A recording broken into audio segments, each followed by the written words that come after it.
ये कातंत्र व्याकरण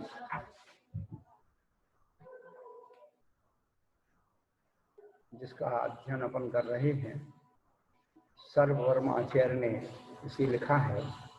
इस व्याकरण का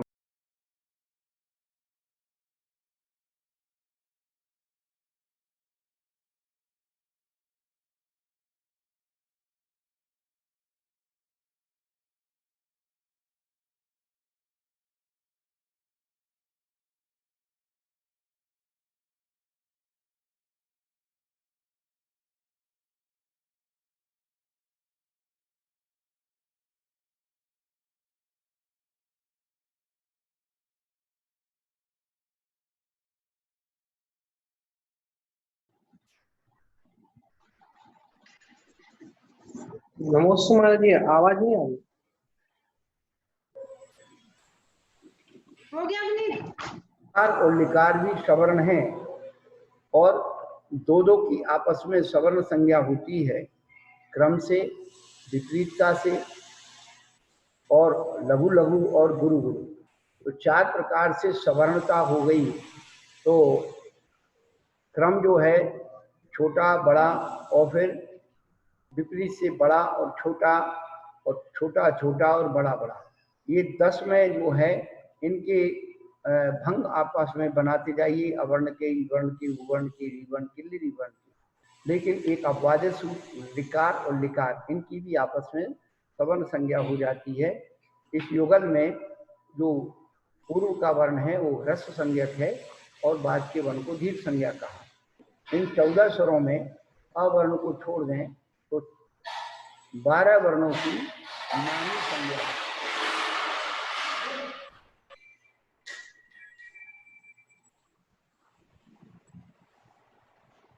और ए ऐ ओ औ ये चारों नित्यम संध्यक्षराणि दीर्घाणि, एक आराजिनी संध्यक्षराणि, ये संधि अक्षर कहलाते हैं और संधि अक्षर नियम से दीर्घ होते हैं। फिर उसके बाद व्यंजनों को बताने, स्वरों को बताने के बाद व्यंजन की उन्होंने रूपना की। का से लेकर के हा तक व्यंजन है और उसमें का से लेकर के मा तक 5-5 वर्णों के 5 वर्ग होते हैं। उन वर्गों में पहला और दूसरा और शा शा सा, ये तीनों शकार, ये अघोष नाम वाले हैं, इनका नाम अघोष रख दिया। ये सब कब काम आएंगे? वर्ग, घोष, अघोष, ये सब व्यंजन संधि में काम आएंगे। और जहां अपन ने स्वर की संज्ञाएं बनाई, ए ऐ ओ औ तक, ये सब स्वर में काम आएंगे। घोषवंतों ने तो तीसरा, चौथा और पांचवा और या, रा, ला, वा, हा, इन सब वर्णों की घोष संज्ञा है। उनमें भी अनुनासिक ङ, नाना, मा, क्योंकि इनका उच्चारण नाक के बल से होता है इसलिए इन्हें अनुनासिक कहते हैं। अंतः, इस्सा, अंतस्था, तो वर्गों के अंत में है और उष्माण जन के अंत में है। ऐसे या, रा, ला, वा, इनको अंतः स्था संज्ञा की। और शा, शा, सा, हा, ये उष्माण है क्योंकि इनके उच्चारण से गर्मी निकलती है मुंह से, इसलिए इन्हें उष्माण कहते हैं। इति विसर्ग है, 2 बिंदु मात्र की विसर्ग संज्ञा है। आ या उच्चारण के लिए, क्योंकि अकेले विसर्ग उच्चारण नहीं होते, किसी के सहयोग से ही उच्चारित होते हैं। और तो नेत्र बाल बछड़े के समान जो सींग होते हैं, सींग के समान उसकी बिंदु होते हैं, ऐसे उन्होंने 3 दृष्टांत देकर फिर से समझाया। का इति जिह्वा मूलिया, तो जिह्वा मूलीय जो है, जो वज्राकृति वर्ण है, तो उसके ऊपर क्रॉस लगा हुआ है, वो जिह्वा मूलिया कहलाता है। और पद्यमानी है, तो का के ऊपर जो ऐसा गजकुंभ आकृति का चिन्ह है परंतु आजकल जो है प्रिंट मीडिया में उन्हें स्टार आदि कुछ रख दिए हैं या ऐसे बना दिए आपस में, तो वो इसको वृत्ति कहते हैं, वर्तिका कहते हैं। आकार प्रकार बदल गए लेकिन काम उनका वही होता है। तो मात्रा को कैसे लगा दिया उन्होंने। तो यहाँ पर पा उच्चारण के लिए, का उच्चारण के लिए गज कुंभाकृति जो चिन्ह है उसकी उपद्यमानी संज्ञा है, और वज्राकृति जो चिन्ह है उसकी जिह्वा मूल्य संज्ञा है, और अम इति अनुसार जो बिंदु मात्र है उसकी अनुसार संज्ञा है, और लोकोपचार ग्रहण सिद्धि। हमने संज्ञाएं नियत कर दी, पर कई कई व्याकरणों में अलग प्रकार की संज्ञा हो गई, उसमें नहीं झगड़ना, शब्द की सिद्धि अपन को जानना चाहिए। इस प्रकार से उन्होंने संज्ञा, संधि या संज्ञा प्रकरण को पूरा किया। अब संधि किसे कहते हैं, तो संधि में स्वर संधि, संधि में स्वर संधि पहले है, तो संधि किसे कहते हैं, कह संधि उन्होंने प्रश्न किया, उसका उत्तर दिया पूर्व उत्तर वर्णाना मव्यवधानेने परस्परेणे संधानम संश्लेषा संधि। पूर्व और उत्तर यानी पहले और बाद के दो वर्णों को अव्यवधानेने बाधा रहित इतना किसी विघ्न के परस्परेण संधानम परस्पर मिलाना, कैसे संश्लेष रूप से मिलाना संधि कहलाता है। तो वो एक दूसरे में मिल जाते हैं, पता नहीं लगते हैं कि किसमें क्या मिला है। तो संधि करने के लिए कुछ शब्द उन्होंने दे दिए कि आप इनकी संधि करिए। तब अभ्युदया कांता आगता गदि इदम नदी हिते बशुड़ा पितृश्वा मातृका ने कीकारा कीकारे। तो आप तब में अ है, और अभ्युदय में आ है, कांता में आ है, आगता में आ है, गदी में ई है, और इदम में ई है, नदी में ई है, और हिते में ई है, वशु में ऊ है, ओयो में ऊ है, बधु में ऊ है, कूड़ा में ऊ है, पृथ्वी में तत्ता में री है, ऋषभ में री है। ऐसे दो दो ह्रस्व और दीर्घ के दो दो उन्होंने यहाँ पर स्थिति पैदा कर दी। अब आपको इन्हें सिद्ध करना है। तो कैसे सिद्ध करेंगे, तो इनको जोड़ने के पहले क्या करेंगे, तोड़ेंगे, तोड़ने के बाद मोड़ेंगे, और मोड़ने के बाद फिर जोड़ेंगे। तो संधि जो होती है, तो जो अनावश्यक विकार होते हैं जिनसे हमारी शिकायतें होती हैं दूर कर दी तो संधि हो गई। संधि क्या है, कोई भी शिकायत है, शिकायत को दूर कर दो संधि हो गई, और शिकायत पर अधिकार बना रहा विग्रह हो जाता है, दूरी बढ़ जाती है। तो संधि को करने के लिए सबसे पहले उन्होंने कहा अनतिक्रमयन विश्लेषित संघट्टान वर्णान अनतिक्रमयन विश्लेषित विश्लेष्या। मिले हुए वर्णों का क्रम का उल्लंघन ना करते हुए विश्लेषण करना विश्लेष्य कहलाता, खोल देना। तो तब शब्द में से आ निकालना है।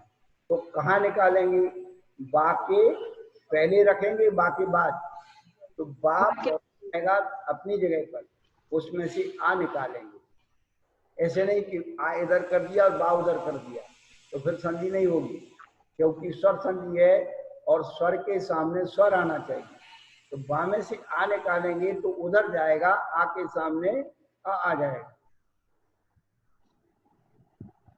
तो अब स्थिति आ गई कि दो समान सवर्ण जो हैं आमने सामने हो गई। तो अब उनको मिलाना है, तो क्या करेंगे, कहते समाना सवर्णे दीर्घी भवती परश्लोकम। समान संज्ञक वर्ण का दीर्घ होता है, कब होता है, सवर्णे परे। सवर्ण संज्ञा किनकी है, चतुर्भेदी सवर्णता। क्रमेणे व्यक्तिकेने लघु नाम लघुशः। तो यहाँ लघु लघु है, तो क्या करना, सर्वत्र ह्रस्व दीर्घः स्वभाव तो ह्रस्वभावे परलोपा। तो इधर अपन ने क्या किया, अदीर्घो दीर्घ कामयाति नास्ति दीर्घस्य दीर्घता पूर्वम दीर्घ स्वरम दृष्ट्वा परलोको विधीयते। जो अदीर्घ है यानी छोटा है उसको बड़ा हो जाता है। नासी दीर्घ से दीर्घ, जो बड़ाई है उसको क्या बड़ा करेंगे। पूर्वम दीर्घम स्वरम, पहले दीर्घ स्वर को देख करके बाद के स्वर को लोप कर दीजिए। तो अपन ने यहाँ तब अभ्युदया शब्द रखा था तो उसमें से बा में से आ निकाल दिया और अभ्युदय का, अब दोनों को अपन ने जोड़ करके पहले वाले जो बा में से आ निकाला तो उसको धीर कर दिया और उसके हाँ अभ्युदय वाले आ को लोप कर दिया, क्योंकि वो बाद का है तो पहले का अपन धीर करेंगे बाद का लोप करेंगे। आगे बिल्कुल ये ध्यान रखना, हर सूत्र के साथ यही पर का लोप होगा और आगे का दीर्घ होगा। तो उन्होंने अपन ने ये कर दिया, अब लोप भी कर दिया। अब सबको मिलाना है तो मिलाने के लिए भी बिना सूत्र के नहीं मिलाया जाएगा। जैसे सूत्र से उन्होंने विश्लेषण किया था, बिना विश्लेषण के बिना सूत्र के उसका विश्लेषण नहीं हो सकता। तो अलग करने का भी एक कानून बनाया, एक सूत्र बनाया और जोड़ने का भी एक सूत्र बनाया कि आप जोड़ेंगे कैसे, किसमें क्या जोड़ेंगे। तो कहते व्यंजन मस्वरम परवर्णम नहीं, जो अस्वरम व्यंजनम, जो स्वर रहित व्यंजन है तो बा जो है स्वर रहित हो गया था, वो क्या हुआ परवर्णम, तो जो बाद का वर्ण ने आ बना दिया उसमें जाकर के मिल जाएगा। तो व्यंजन स्वर के पास जाएगा, स्वर व्यंजन के पास नहीं आएगा। क्या व्यंजन स्वर के पास जाए मिलने की स्वर व्यंजन के बस यही चीजें हैं सीखने की, विज्ञान यही है।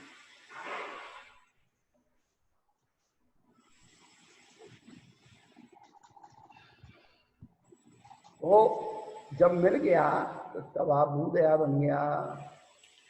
उसी प्रकार कांतागता, तो बड़ा बड़ा का छोटी, छोटी का बड़ी, बड़ी का छोटा ऊ, छोटा ऊ का बड़ा ऊ, बड़ा ऊ का, और छोटी री का बड़ी री, बड़ी री का, ये सब जो है उन्होंने यहाँ सिद्ध किए।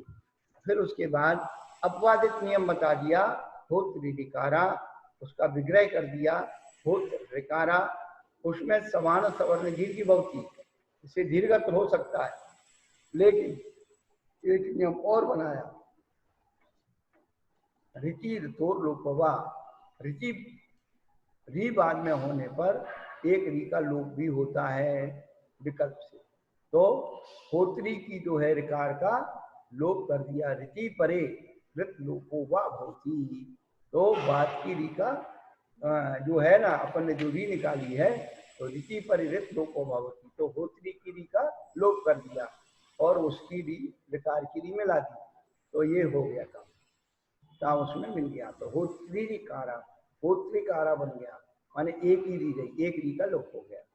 फिर उसके बाद उन्होंने सिद्धि, तो अभी आ के सामने समान सवर्ण आते थे, लेकिन अब उल्टा हो गया। कैसे होगा, तो उन्होंने स्थिति दी देव इंद्र कांता यम, अब अवर्ण के सामने ई वर्ण आ जाए तो क्या करेंगे, तो उन्होंने सूत्र अवर्ण ई वर्ण ई वर्ण परि, ई वर्ण बाद में होने पर, जैसे इंद्र शब्द बाद में है तो इंद्र का ई और देव का आ, तो देव का आ तो पहले है, तो ई वर्ण परे अपन को ये देखना है कि कहाँ है, बाद में इंद्र के साथ। तो इसमें देव शब्द का जो आ है उसका क्या हो गया, ए हो गया। जब देव शब्द के आ को ए कर दिया तो फिर आदेश क्या दिया सूत्र में, परश लोपम आपद, तो जो ई थी उसका लोप हो। हमें यहाँ पर आवरण का ए करना है और ई का लोप करना है, तो ए बन गया। इसी को आचार्य ने संयुक्त अक्षर कहा है, दो अक्षरों को मिलकर के बना है।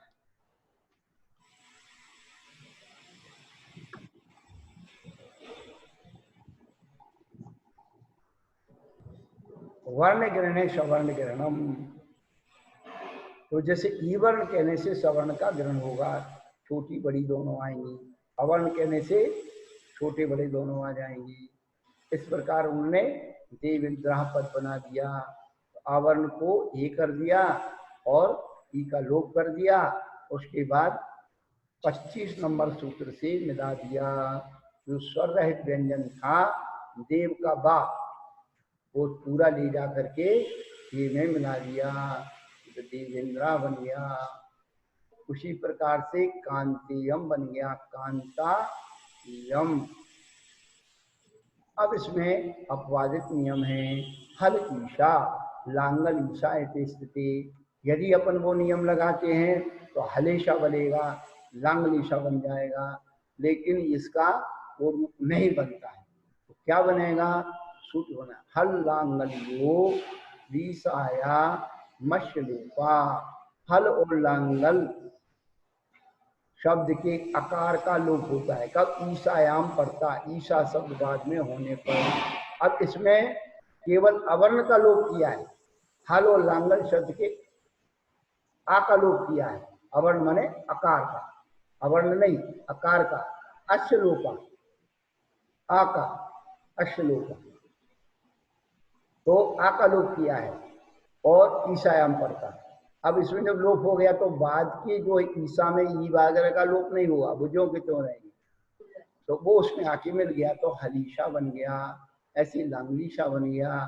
फिर एक शब्द और है मनस ईशा। यदि अपन डायरेक्ट जोड़ेंगे तो क्या बन जाएगा? मन शीशा बन जाएगा, तो वो उसकी विपत्ति नहीं बनेगी। ऐसी स्थिति में उन्होंने सूत्र बना दिया मनशाह मनशः मनुष्योष्य सस्य लोको भवति ईसायाम परता। मन शब्द के आका और शाका ये दो वर्णों का लोप हो जाता है। के अंदर आ था ना, अंदर उसको निकाल दिया और शाह छाई पहले बनाऊंगी ना, आ निकाला और शाह उसका है, तो दोनों को लोप किया और शाह। अब क्या बचा? अकेला मन, आधा ना बचा, ईशा उसमें जोड़ दिया तो मनीषा बन गया। अब आगे के लिए उनको पढ़ना था तो गंध उदकम माला उगा स्थिति, तो ऊ वर्णे ओ। जैसे वहां ई वर्णे परे आवर्ण ए हुआ, इसी प्रकार से यहाँ ऊ वर्ण परे होने पर आवर्ण को ऊ हो जाता है और बाद के वर्ण का लोप हो जाता, तो गंधोदक बन गया, मालोड़ा बन गया। अब आ ई ऊ, उसके बाद री का नंबर आया, तो तब रिकारा शारिकारिणे, तो कहते री वर्णे अर। री वर्णे परे अवर्ण अर भवती पर श्लोकमा पद्धति। तो इसमें कुछ नहीं करना, अर आधा रा सहित अर बनेगा है, तो ये री वर्ण को अर आदेश हुआ और बाद के वर्ण का लोप हो गया। अब वो आधा रा है तो उसको कहाँ मिलाएं अपन? कहते पूर्व व्यंजन परी, परो व्यंजन अधा। व्यंजन के पहले यदि रा है तो ऊपर जाएगा और बाद में है तो नीचे आएगा। ये इसका अपना नियम है। अब हमने उसे ऊपर मात्रा लगा दी, तो अब वो जिस पर मात्रा लगी वो रेप से आक्रांत हो गया, दब गया, तो उसके लिए एक नियम बनाया, रेपाक्रांत दुत्तमष्टोवा। रेप से आक्रांत वर्ग को दुत्त भी होता है, अष्टोवा। अशित होने पर, बा माने विकल्प, होता भी और नहीं भी होता। तो जैसे पुराने समय में शर्म लिखते थे तो डबल माँ लिखते थे, माँ के ऊपर है तो माँ को धर्म लिखते थे, आधा माँ करके और रेप लिख देते थे। हाँ, कर्ता लिखते, कर्ता, तो कर्ता में आधा ता और ता लिख करके कर्ता बनाते। कर्तव्य लिखते तो आधा बिना आदि ता का भी हो सकता है, वैसे भी हो सकता है, तो दोनों चलते हैं। लेकिन नियम में तो जो है अपन को रेप से आक्रांत करके ही लिखना चाहिए, दुत्त करके लिखना चाहिए, कर्तव्य, क्योंकि जो है उसमें भाषा का लालच आता है, सौंदर्य आता है। तो रूप ऊपर रेप क्यों गई? तो उन्होंने एक दृष्टांत के उसके द्वारा, दृष्टांत श्लोक के द्वारा उसको कहा, तुम तृणकाष्टम क्षय तैलम जलम पागतम स्वभावात् दूरसमायाति तादृशी गति। तुमरी, तुमरू होती है सूखी लौकी, तृण घास और काष्ठ लकड़ी और तेल, ये जल में डालो, जलम उपागतम, जल में प्राप्त होने पर स्वभावात ऊर्ध्वम आयाति, स्वभाव से ही ऊपर आ जाते हैं, यानी कोई लाता नहीं है, अपने आप ऊपर आते हैं। तादृशी गति रेपस्य, उसी प्रकार से रेप की गति है। नंद श्री ने अपनी दासी के साथ शरणक कुमार के लिए नाखून में तेल भर के भेजा था कि तुम नहाने के बाद तेल को लगा के आना। अब उसके पास तो इतना टाइम नहीं था, अब वो तेल लेके पहुंच गई। अब वो तेल रखे कहाँ, और तेल लगा के आना उतना सा तेल। तो शरणक कुमार ने क्या किया, तालाब पे नहा रहा था तो जहाँ गीली मिट्टी थी वहां पर अपनी एड़ी से उसने एक दीपक का आकार बनाया, एड़ी को घुमा दी, वो गड्ढा हो गया और उसमें 2 चुल्लू पानी भर दिया और कहा इसमें ये तेल रख दो। शरणक चरित्र नहीं पढ़ा आपने? जरूर पढ़ना चाहिए, जितने लोग हैं शरणक चरित्र को जरूर पढ़ना चाहिए। शरणक चरित्र में सारा MBA का कोर्स है। MBA का कोर्स का मतलब है जिसमें समय, श्रम, संपदा और संकलित 4 चीज की बचत होती है, उसे MBA कहते हैं। कम समय में, कम श्रम में, कम लागत में टेंशन फ्री किसी काम को करने की विधि का नाम MBA। तो ये है ना तेलम जलम उपागतम, इसलिए ये जब पढ़ते पढ़ते चीजें आ जाती हैं तो लगता है कि अपन जो है। और उसने ये भी बताया था कि लकड़ी का भारी भाग कौन सा है। एकदम सिंपल लकड़ी थी, दोनों तरफ से देखने में एक सी थी, वजन में ऐसी थी, लेकिन इसका नीचे का भाग कौन सा, ऊपर का भाग कौन सा, कैसे जानेंगे? तो उसने पानी में डाल दिया, वो बहते हुए पानी में डाला तो अपने आप क्या हो गया, भारी भाग आगे को हो गया, हल्का भाग पीछे रह गया। तो पानी में डालने से हर चीज अपना बैलेंस बता देती है। वो वही जो है शरणक कुमार ने, शरणक राज जब बन गया तो नंदगांव वालों को हाथी का वजन लेने के लिए भेजा। उस समय इतनी बड़ी तराजू नहीं।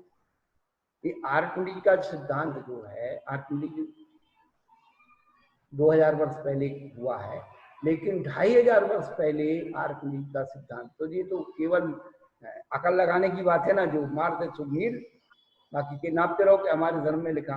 तो अभय कुमार ने हाथी का वजन कैसे निकाला, तो इसको असद्भाव स्थापना मान कहते हैं। हमारे यहाँ 2 मान है, सद्भाव स्थापना, असद्भाव स्थापना। असद्भाव स्थापना मान कैसे होता है, तो हाथी को क्या किया उनने, पहले तालाब के किनारे ले गए, जो बड़ी नाव थी उस पर चढ़ा दिया और नाव जहां तक डूबी वहां निशान लगा दिया, हाथी को उतार दिया और उसी निशान तक उसमें पत्थर भर दिए और बैलगाड़ी में रख करके पहुंचा दिया कि हाथी का वजन हो गया। तो ये आर्किमिडीज सिद्धांत, किसी वस्तु को पानी में डालो भार की बराबर पानी बाहर कर देती है। तो ये तो 2500 वर्ष पहले हो गए। इसलिए शरणक चरित्र तो हमारे घर घर में पढ़ा जाना चाहिए, हर बच्चे को पढ़ाना चाहिए। कुछ भी नहीं, हमारे यहाँ तो कहानी मान करके छोड़ दिया, लेकिन कहानी नहीं, उसमें अकल है पूरा, बहुत अच्छी चीज है। मित बेटा देखिए आप कि वो कीचड़ से उसने डाल दिया और उधर वो रख दिया, पत्थर ईंट रख दी कि चल के आएगा तो फिसल जाएगा तो पूरा भर जाएगा। उसने सोचा यार ये अभी तो पानी गिरा नहीं, कीचड़ कैसे हो गया, कीचड़ है और हम ऐसे फिसल गए तो पूरे भर जाएंगे। तो पैदल चला गया, ईंट पर पैर नहीं रखे, कीचड़ में से चला गया। अब वो वहां दरवाजे पे गया, इतना सा पानी रखा था और उसे धोके जाना। तो क्या किया उसने, एक बांस की जो थी लकड़ी का, उससे पूरे जो है जो वो कीचड़ था उसको पहले छुटा दिया और ज्यादा छूट गया, अब थोड़ा सा रह गया, थोड़ा सा पानी लिया फेर करके साफ कर दिया, तो पानी बचा दिया उसने और कीचड़ भी साफ कर दिया। तो यही जो है, इससे शिक्षा क्या लेना चाहिए, जब पानी वेस्टेज नहीं जाए। ये हम भी सिखाते हमारे तो आचार्य, लेकिन हम तो कहानियां सुन करके, कहानी मान करके उसे छोड़ना चाहते। तो ये व्याकरण भली है, लेकिन इसमें बहुत सारा व्यवहार भरा हुआ है, शब्द शक्ति की पहचान कराने वाला व्याकरण शास्त्र है।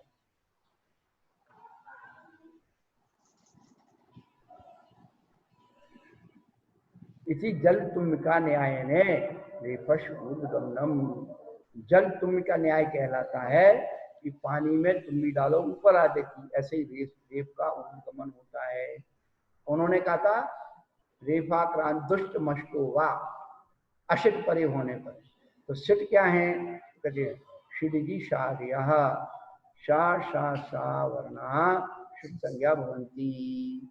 इन वर्णों की ये नहीं हो तो सब में क्या हो जाएगा, दुख हो जाएगा। तो तवरक कारा तरक कारिणे, ये दोनों पद बन गए।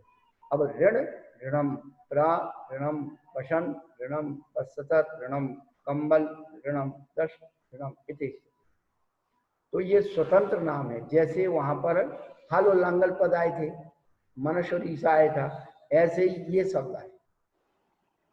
तो ऋण, प्र, वशन, बसतर, कंबल, दश, दशाना, मृणे रो दीर्घा, ऋण आदि नाम अर्थ दीर्घो भवति ऋणे पर, ऋण पर। तो ऋण शब्द बाद में होना, सबके बाद में ऋण है।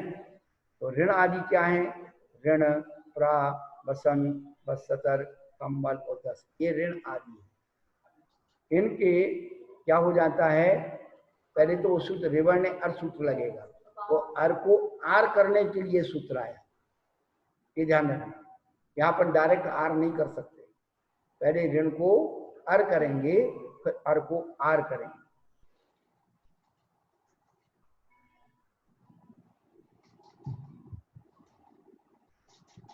तो आपने अर को आर कर दिया तो दोष नहीं है। तो कहते एक देश विकृतम विकृत मनन्यवत, एक देश विकृत होने से उसकी जो है विकृति नहीं आती है, क्योंकि आदेश में आदेश कर दिया गया। तो ऋण ऋणार्णम, प्रार्णम, वसनम, वसतार्णम, कमलार्णम, दशार्णम। अब उन्होंने कहा ऐसी स्थिति भी आ सकती है, शीतलता दुखिता इति स्थिति, कहते ऋते च तृतीया समासे, तृतीया समासे अर्थ दीर्घो भवति ऋते च, ऋत शब्द बाद में होने पर, ऋत का अर्थ है दुख। तो अब तृतीया समास क्या है, इसमें तृतीया विभक्ति का अर्थ निकलता है। तो शीत से दुखी, दुख से दुखी, तो ये जो है तृतीया समास है। जब समास करते हैं किसी शब्द का, ध्यान रखना उसकी विभक्ति का लोप करते हैं, और जब विभक्ति का लोप करते हैं मूल शब्द में लाते हैं, फिर उसके साथ को जोड़ते हैं, वो समास कहलाता है। फिर आखिरी में उसके क्या बना देते हैं, रूप बना देते हैं आखिरी, और पहले समास करके सब विभक्तियों का पदों का लोप करके मूल पद ले आते हैं। एक समास का नियम है। तब अपन आगे कई समय रहा, जिज्ञासा रही तो समास पढ़ेंगे, नहीं तो जहां तक है तहां तक पढ़ेंगे। ज्यादा व्यू न काम।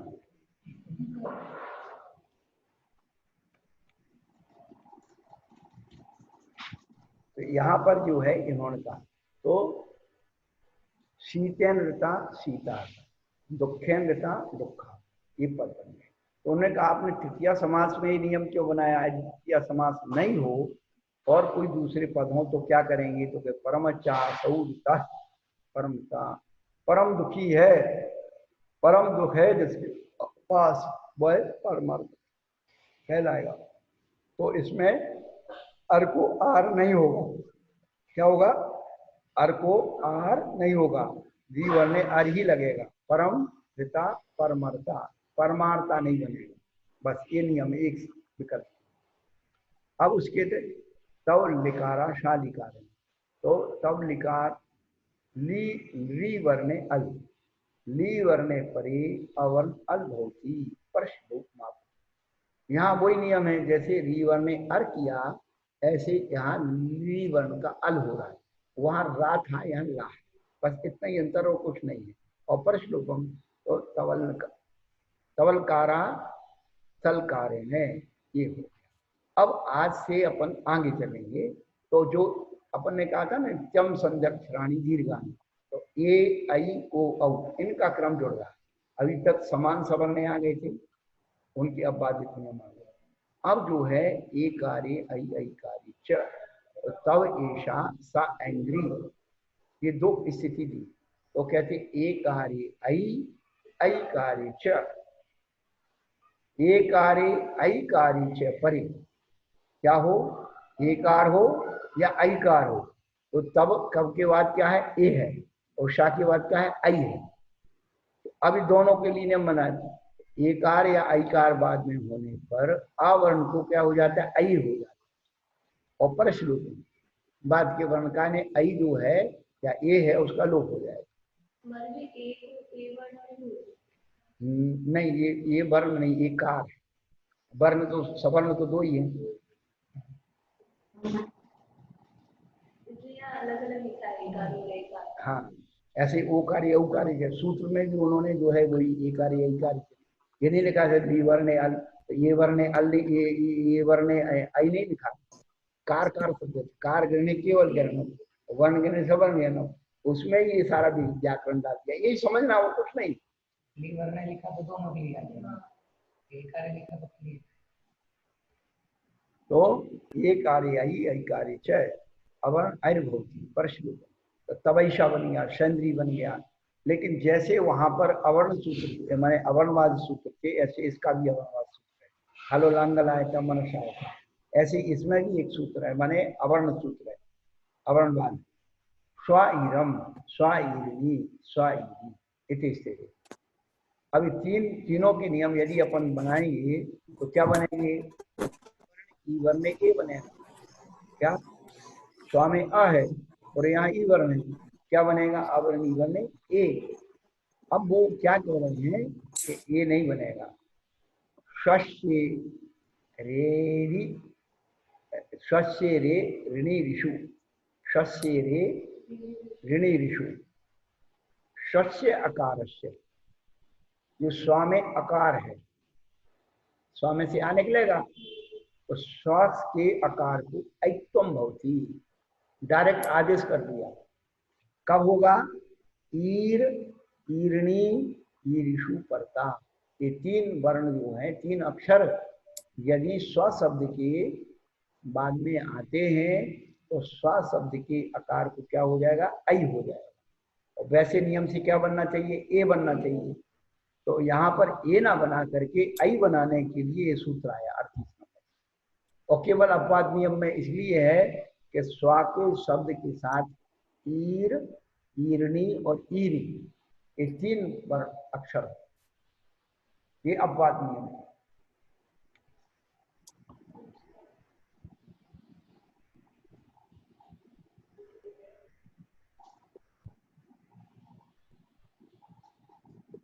अब दूसरे प्रकार का अपवाद नियम एक और है, अद्य एव इह एव इति स्थिते। तो अद्य में अ है और एव है, तो इसमें भी क्या हो जाएगा, यहाँ हा में अ है, ये है, ये कार्य आई कार्य लग सकता है, लग सकता है कि नहीं। तो क्या कह रहे हैं, एवे चानी योगे नित्यम,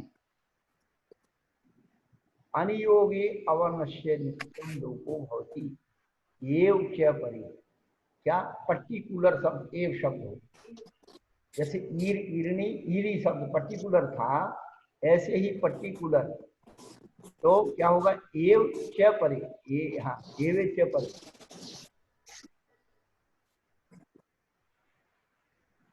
तो अनियोग में, जहां नियोग नहीं है वहां पर अवर्ण का लोप हो जाएगा, किसके, अद्य के आ का लोप कर दिया, नियम से लोप कर दिया, तो क्या हो गया, अद्य बन गया, ये बन गया। यदि योग करना है तो ये तो अनियोग हो गया, अनियोग माने अनिश्चित और नियोग माने निश्चित। तो अब नियोग करना है तो नियोग में नियोगे तू अद्यैव गच्छो, आज ही जाओ, क्या, तो उसमें नियम से क्या हो जाएगा, ई कार्य ऐ कार्य के सूत्र 37 नंबर सूत्र लग करके और अद्यैव बन जाएगा, अनिश्चित। आज जाओ और आज ही जाओ, अद्यैव गच्छ, यही तिष्ठ, यहीं बैठ, ये हो गया। अब जो है एकार और ऐकार का नियम बना दिया। अब उसके क्रम में क्या चल रहे, ओकारे औ औकार, तो तव ऊदनम सा औपगवी इति स्थिति। तो ओ और औ के लिए नियम बनाया, तो यहाँ पर ये सूत्र आ गया, ओकारी औ औकारी च। अब क्रम चल रहा, पहले वाले में तो छोटा वाला ए ही दे रहा था। हाँ वो तो वो ही रहेगा, ये रहेगा उसमें। तो हाँ उसमें बड़ा तो छोटा है ही नहीं। उन्होंने क्या कह दिया कि अवर्णस्य अनियोगी अवर्णस्य नित्यम लोप होती। जब आका लोप कर दिया तो संधि किसकी करेंगे? यदि वो जिंदा रहता तो अपन कर देते। अब जब उसका नियोग अपन ने नष्ट कर दिया, निमित्त खत्म कर दिया, हाँ, तो अब जो उसका निमित्त खत्म हो गया तो उसका काम होगा नहीं, तो एक आया ही रहेगा। और जब निमित्त जिंदा रहा, नियोग जिंदा रहा, तो उनने कहा कि नहीं आज ही जाओ, तो उसके लिए अपन संधि कर ली। तो तव उदनम शा औपगवी ऐसे स्थिति ओकारे औ औकारे च। तो कहते ओकारे औकारे च परे, जैसे एकारे एकार से परे ऐसे यहाँ अवर्ण से और भवती परशु माप, बाद के वर्ण का लोप हो जाएगा। तो क्या बना दिया, तव ओदनम शौपगवी बन गया। अब 37 नंबर और 40 नंबर के सूत्र में क्या आया, चकार अधिकार आया। क्या, एकार ऐकारिच्य और ओकार उकारिच्य। अब चाचा लगा दिया। अब इसका रहस्य जो समझा रहे, तो ये मोटे अक्षर के जो शब्द लिखे ना, चकार अधिकारा दुपसर्गावर्णो लोको धात तो रे दो तो, इसको व्याकरण की भाषा में इष्टि कहते हैं। क्या कहते हैं, इष्टि। इनको क्या कहते हैं, जो ये जो ना गहरे गहरे अक्षर, इनको इष्टि कहते हैं, इष्टि। ये हमको जो हमारे व्याकरण बताते थे, उन्होंने हमको बताया था इष्टि कहता है। हाँ, तो चकार अधिकार से उपसर्ग के अवर्ण का लोप होता है। कब होता है, धातु रेदो तो हो, तो एत और ओत धातु आ जाए और उपसर्ग के अवर्ण का लोप होता है। चकार अधिकार से क्या होता है, उपसर्ग के अवर्ण का लोप होता है। किसका, अवर्ण का। अवर्ण मतलब, अवर्ण मतलब हाँ दोनों, इनके लोप हो जाता है। कब, ये तो धातु आने पर। अब उपसर्ग क्या है, जो शब्दों के आगे लगते हैं वो उपसर्ग होते हैं, और शब्दों के पीछे लगते हैं वो प्रत्यय होते हैं। तो ये उपसर्ग अपन जब आगे पढ़ेंगे, प्रा परा दोरे नेरे विष, ये सब उपसर्ग है।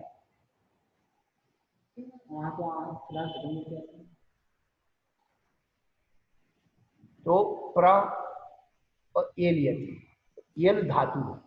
क्या, एल धातु है।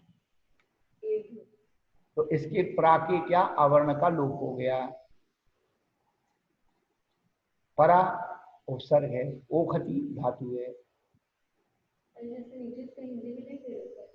काय का नहीं, तो वो उसको यही समझ लो आप। चकार अधिकार से क्या समझना है, तो चाचा के ऊपर दिए ना, दोनों दोनों सूत्र के चा, पहली बात ये समझ में आ गया। पर उससे क्या होता, चकार अधिकार से उपसर्ग के अवर्ण का लोप हो। उपसर्ग अपन को आना चाहिए, प्रा परा मेरे दोरे विषय, ये सु कु, ये सारे बहुत सारे उपसर्ग हमारे आगे आएंगे। सम परपरा पशमन पसरा पशमन दोरे मेरे विषय, ये सब वो उपसर्ग। तो इनके अवर्ण का लोप होगा। कब, ये तो धातु होने का, ये एक धातु है एलियती, और ओत धातु है ओखती। उससे शुरू हो रहा है, ये से शुरू हो रहा है, ओ से शुरू हो रहा है, ये धातु है। ये तो धातु बाद में होने पर तो क्या होगा, उपसर्ग के अवर्ण का लोप हो जाएगा। तो परा में छोटा है और परा में बड़ा है, दोनों का लोप कर लो, तो क्या बन गया, परो एलियती बन गया, परोखती बन गया। अब आगे क्लियर हो गया। अच्छा, अब इसमें एक निषेध कर दिया, इणे धत्योर ना, क्या जो इन धातुक हैं, जैसे ये तो धातु थे उनमें अवर्ण का लोप हो गया था, लेकिन इन धातुक में उपसर्ग के अवर्ण का लोप नहीं होगा। क्यों नहीं? तो उन्होंने कानून बना दिया कि नहीं होगा तो नहीं होगा। तो अब जब नहीं होगा ये कार्य अई कार्य से सूत्र से उपैती बन गया। आगे समझे? उसी प्रकार से एजते धातु है और उपसर्ग है, पैजते बन गया। एक में अवर्ण का लोप कर दिया और एक में अवर्ण का लोप नहीं हुआ। अवर्ण का लोप नहीं हुआ, सही हो गई। अब तीसरी स्थिति और बनती बेटा, ये जब अपन धातु पढ़ेंगे ना तब अपन को इतना रखना है कि इन धातु में उपसर्ग के अवर्ण का लोप नहीं होगा, बस इतनी बात। अब वो कहते हैं नाम धातु, जो नाम धातुक हैं उनमें विकल्प से एक बार अवर्ण का लोप होता है और एक बार नहीं होता। तो एक में अवर्ण का अपन ने लोप किया, एक में नहीं किया, और एक में होगा भी और नहीं भी होगा। ये तीन कानून हो गए। तो नाम धातु हुआ। तो नाम धातु में एल, हाँ एल की यति तो उपसर्ग है और एल की यति नाम धातु है। तो इसको जो है अवर्ण का एक बार लोप कर दिया तो उपेल की यति बन गया, और नहीं किया तो एक कार्य से उपेल की यति बन गया।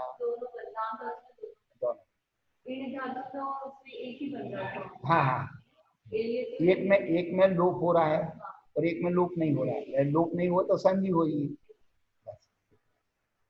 ऐसी प्र औषधीयति, तो इसमें आकार का लोप कर दिया तो प्रोषधीयति बन गया, नहीं किया तो ओ कार्य से प्रोषधीयति बन गया। अब स्थिति दे रहे अद्य ओम शा ओम। अब इसके ओकार औकार के, ओकार के जो है विकल्प, जैसे ए के विकल्प दिए थे ना, कच्चे रेने निशु ये विचानी होने पर, ऐसी अद्योम और शाम ऐसी स्थिति। अभी पर्टिकुलर शब्द के लिए हल्लांगल के लिए आए थे ना वो सूत्र ऐसे ओमी च अवर्ण से नित्यम लोपो भवती ओमी च परे। अवर्ण का नियम से लोप होता है ओम शब्द बाद में होने पर। अद्य ओम, अब यदि नहीं करेंगे अध्योम नहीं बनेगा, औ नहीं बनेगा, इसलिए उन्होंने अवर्ण का लोप कर दिया। ऐसी सा ओम सोम इति औषध इस प्रकार से कहा जाता है। अभी ये अब ओ औ के अवर्णवाद सूत्र चल, क्या अवर्णवाद इसको कहते हैं। बिंब ओष्ठा स्थूल ओतु इति स्थिते। अभी पर्टिकुलर शब्दों के लिए आ रहे अष्टौ समासिका अवर्णस्य लोपो वा भवति। अवर्ण का लोप विकल्प से होता है तब ओष्ठ ओतो करता। ओष्ठ और ओतु शब्द बाद में होने पर कब समास, वो भी समास के विषय, जैसे देते थे तृतीया समास से आया था, ऐसे ही यहाँ सब समास आ गया। तो क्या हो गया? तो अब इसकी जो व्युत्पत्ति है बिम्बा बिंबम एव ओष्ठौ यस्सासु बिंबोष्ठा। बिंब के समान ओठ हैं जिसके, वो बिंबोष्ठा। अब इसको उन्होंने क्या किया, समास को हटा दिया, मूल पद क्या होगा? बिंब और ओष्ठ दो आ गए, तो समास को निकाल करके मूल पद ले आए। अब उन्होंने क्या कहा कि इसमें अवर्ण का विकल्प से लोप होता है। कब होता है? ओष्ठ और ऊतु शब्द बाद में होने, पर्टिकुलर शब्द। तो अवर्ण का एक बार जब लोप हो गया तो बिंबोष्ठा बन गया, तो नहीं किया तो ओकारी औकार बिंबोष्ठा बन गया। दो दो रूप बने, किनके? ओष्ठ और ओतु शब्द के। ये जो है ना ओतु माने बिल्ली हुई, ओतु माने बिल्ली। अब कुछ कुछ शब्दों के अर्थ बताएंगे। अब किसी कहते ओतु आ गई, तो उसको समझ नहीं, ओ तू आ गई, ओ तू आ गई, तो वो तो समझेगी नहीं संस्कृत में, हो गई बिल्ली आ गई।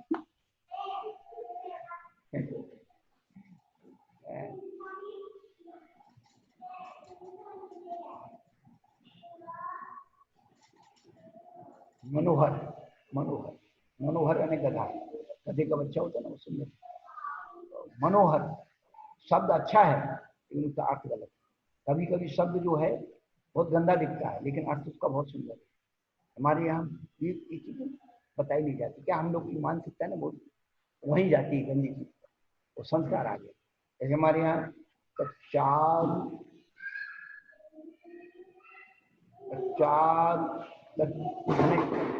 तच्चूत चारु कलिका निकली थी, तच्चूत चारु कलिका निकली थी, ये मूल पद है हमारे संस्कृत में। अब चूंकि चूत शब्द योनिवाचक है तो वो आदमी की योनि नहीं जाती है। तच्चूत शब्द संस्कृत में आम को सूचूत है।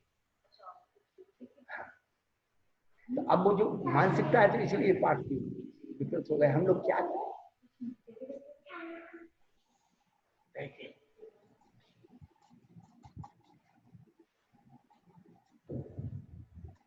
इसलिए शब्द बहुत निकृष्ट होकर के अर्थ बहुत अच्छा है, और अर्थ शब्द बहुत सुंदर दिख रहा है लेकिन अर्थ उसका बहुत निम्न है।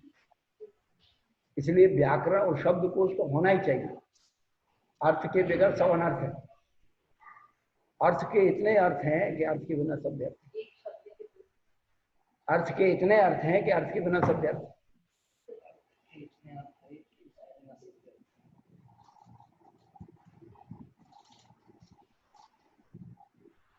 कोश, कोश के बगैर, राजा के पास कोश नहीं है तो भिखारी है, और विद्वान के पास कोश नहीं तो वो भी विद्वान है।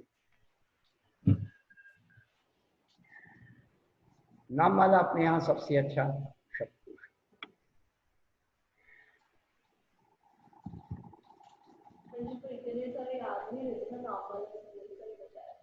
पढ़ लो, याद नहीं रहे, मैं आपको बता दूं, पढ़ लो, पर याद है कब आएगा तो अपन प्रश्न पढ़ेंगे तो तुरंत याद आएगा कि नाममाला में इसके नाम हमको उसको कौन से याद है, प्रसंग अनुसार अपने आप आ जाए।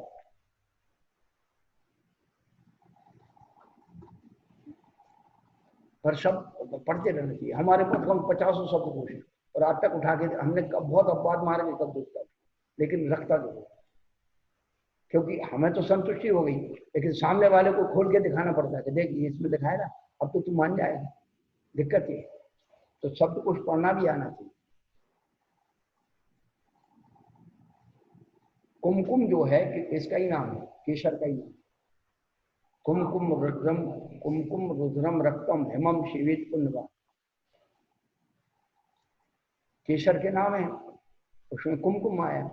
अब कुमकुम जो है ये लाल बना लिया और वो पानी डाल लिया, कुमकुम बन गए। तो ये तो जो है ये भ्रष्ट पद है समझ में, तो अल्टरनेट उसका वास्तविक तो जो केशर है उसी का नाम कुमकुम,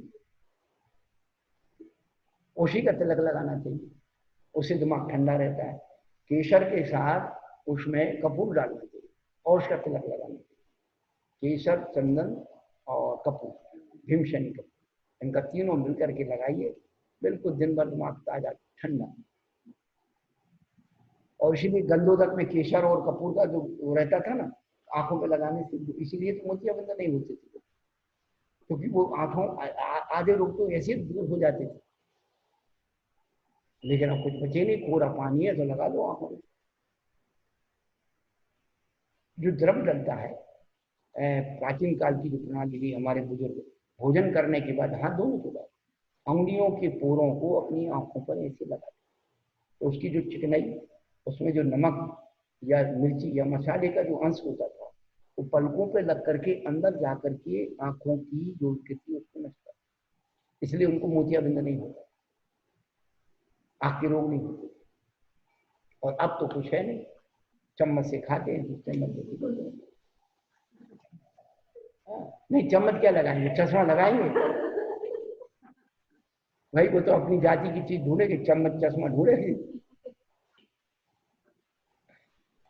तो ये विज्ञान था हमारे बुजुर्गों का, अभी ये भैया बता रहा था कि हमने अभी चम्मच से भोजन करने का बताया कि दोष है, तो यूनिवर्सिटी के उसने उस पर देखा, यूट्यूब पर या उस पर जो चल रहा हो फेसबुक पर, तो उसने नियम दे दिया कि अब वहां से ही भोजन करेंगे, चम्मच से नहीं खाएंगे। मैंने भी दे दिया हमारे 3 नंबर। तो हम अपनी जो ये चीजें सब भूलते जा रहे हैं, कोई चीज है व्याकरण के लिए हम तो कुछ बचा नहीं अपने घर। भाषा संकर हो, भाषा संकर, भाषा संकर का मतलब है कि हिंदी, अंग्रेजी, संस्कृत और उर्दू सब मिल गई, उसको भाषा संकर कहते हैं। शुल्लक जी, ध्यान सागर जी महाराज वो बताते थे कि भाषा संकर में एक बात में भाषा संकर बताए कि स्टेशन पर बहुत सी ट्रेनें स्थित हैं, आज की तारीख में स्टेशन पर ट्रेनें स्थित हैं, आज की तारीख में, तो तारीख हो गई उर्दू से, आज की तारीख में ट्रेनें, ट्रेन, तो ट्रेनें नहीं होता है, ट्रेन होता है बहुवचन। तो ये सारी संकरता स्थित है, स्थित हो गई जो संस्कृत हो गई,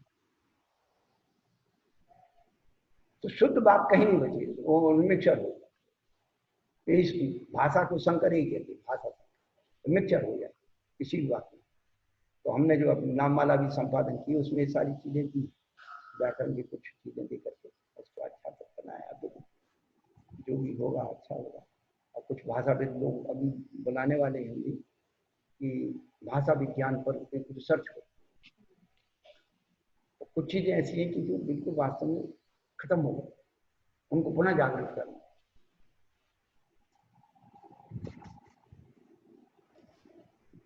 तो ओष्टो समासेवा, तो अवरस्य लोपोवा भवति ओष्टो करता समासे से बिंबम बिंबमिव ओष्ठौ यस्याशु बिंबोष्ठा बिंबोष्ठा स्थूलोतु स्थूलो असमासेतु। अब समास नहीं है तो क्या करना पड़ेगा, तो कहते वहां पर अवर्ण का लोप नहीं होगा। हे पुत्र औष्ठम पश्य, हे पुत्र ओठ को देखो, अद्यौतम पश्य, आज उस बिंदी को देखो। अब एक शब्द के लिए एक सूत्र बनाया, देखिए आप, अक्ष ऊहिनी इति स्थिते। अब यदि इसको अपन विश्लेषण करते तो अक्ष में आ निकलता है तो वहां ऊहिनी है, तो आवरण उवर्ण मिलकर के ओ बन जाएगा, लेकिन वो कहते कि नहीं, अक्षस्य ऊहिन्याम, अक्षस्य औक्तम भवती ऊहिन्याम कर्ता परशलोकमापत्ति। अक्ष शब्द के आकार को औ हो जाता है तब ऊहिन्याम कर्ता, और बाद के वर्ण का लोप हो जाता, ऊ का लोप कर दिया और आके आकार को औ कर दिया, तो क्या बन गया, अक्षोणी। अक्षोणी किसका नाम है, सेना का। और एक अक्षोणी सोना में सेना में कौन कौन कितने होती इसकी संख्या, हरिवंश पुराण, इतने हाथी होते हैं, इतने घोड़े होते हैं, इतने पदाति होते हैं, इतने रथ होते हैं, इतने पैदल होते हैं। तो 4 प्रकार की सेना की संख्या की एक नियति होती है। महाभारत में कितनी अक्षोणी सोना मरी थी, 18 अक्षोणी। ऐसे अपना बटालियन बोलते हैं ना, ऐसे तो ये बटालियन हो गई, एक बटालियन में इतनी इतनी चीजें होंगी, जाना ही। अब जैसे वहां इष्टि थी, यहाँ इष्टि आ गई, प्रश्यो ढ्यो ढ्योश्च, प्रश्यो ढ्यो ढ्योश्च, तो प्राऊढ़ा प्रौढ़ा, ऐसे ही उपसर्ग प्रा उपसर्ग पूर्वक प्रश्न के बाद में ऊढ़ा और ऊढ़ी शब्द हो, क्या, प्रा के ऊढ़ा और ऊढ़ी, ये पर्टिकुलर शब्द हो गए, तो क्या होगा, उसमें भी क्या हो जाएगा, आ को औ आदेश हो जाएगा, तो प्रौढ़ा बन गया। वैसे क्या बनना चाहिए, आवरण उवर्ण वो बनना चाहिए, औ बन गया, औ, वो की जगह औ बन गया, तो यही है। तो ऐसे प्रौढ़ी, प्राऊढ़ी प्रौढ़ी। और कुछ शब्द है, ए शेष यो रेत्वम,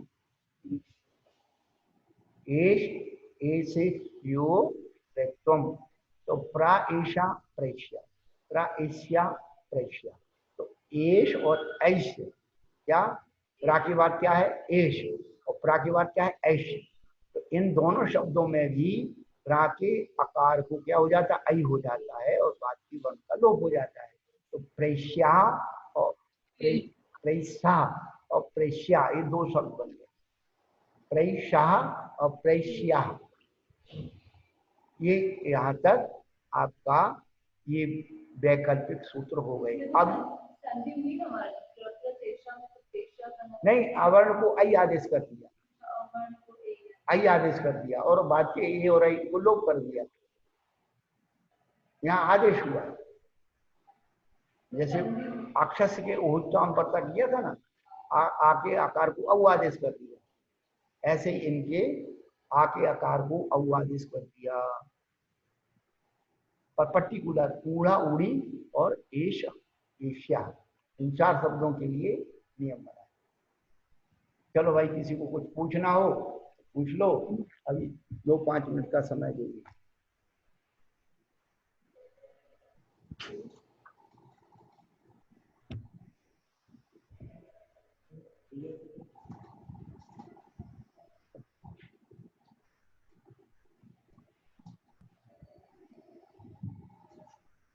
कोई पूछने वाला है क्या? श्रीमती सुदर्शन जी, नाम तो सुदर्शन आ रहा है, वही औरत कैसे आ रही है? नाम आना चाहिए। ये दूसरों के मोबाइल से कर रही है क्या? सुदर्शन भैया है। उनका आईडी कार्ड डाल रखा है।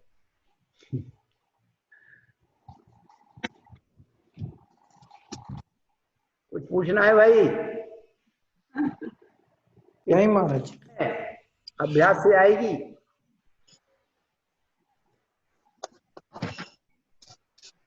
आवाज खुल रही क्या?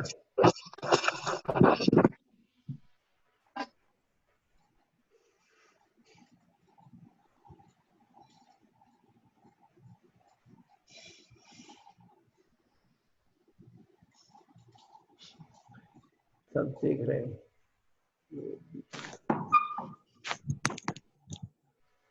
कौन सी माता जी? नहीं, वो तो नहीं दिख रही। महाराज जी, वो उस दिन आपने मोड़ बताए थे, वो समझ में नहीं आया। जब आओगे ना तब समझाएंगे। सब यही से समझ में आए तो कैसे समझ? अभी बसें बंद है ना। अकल तो बंद नहीं है। चलो ठीक है, फिर बंद करते हैं। जिनवाड़ी ठीक है। नहीं भाई, अरे जिनवाड़ी स्तुति। ऐसे तू है कालो शोवाणी मस्तके चढ़े जरा दे तू। नमस्ते महाराज। नमोस्तु महाराज जी।